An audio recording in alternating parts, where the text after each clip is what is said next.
Congratulations on this marvellous film. 12 years ago, you did a piece for BAFTA saying, yeah, I've done some TV, but I'd like to do some more film. Oh, right. So how is it putting words in the mouth of an 8-time Academy Award winner? Yeah. And at what point did you realise she was on board? Yes, very late in the day. I've been working on this film for about a decade, actually. And it was very late in the day that we knew that Glenn was cast.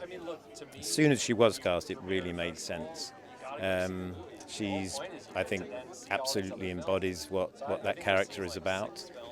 She's very hardy, she's very down to earth, you know, as a woman and as the character. So she just really got stuck in. Wasn't starry at all. Lots of the stuff was running about in the seawater barefoot, you know. So she really seemed to me to have the personality to do that part justice, and she's done it brilliantly. You know. And so you say you've been working on this for a decade. How did that originally come about? I was approached by my colleague, one of the producers, Kath Mattock, because another colleague of hers had pitched it to the BFI, and they came back to her a few years after that to ask if it was still available. So she found out, she came to me, and then the rest is followed from there. But that was, probably was 10 years ago. So it's had its ups and downs. It was only when Charlie and Alex and Duncan came along that it finally saw the light of day, really.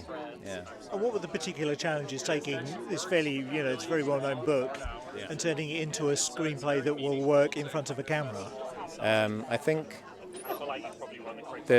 getting to the essence of it so that you don't have to have too much talking, so that you can feel the relationships between the characters without too much exposition, because that's the nature of that island, that's the nature of that summer. You know, there's a lot of grief in there. There's a lot of sort of heavy silences, meaningful silences. So you don't want to fill those with words that aren't going to quite find their tone. So I think the job was to just pare it back, keep it minimal, and hope the actors can bring the magic about, which they have. In a sense, is that like the dynamics of music? Because sometimes it's the notes you don't play which are as important as some of the ones you do. Yes. I'm not a musician, but that sounds very true. Yes, if you can hint at those ones that aren't being said or written, then I think the audience will do the rest. If you're lucky, anyway, and you have a good director, and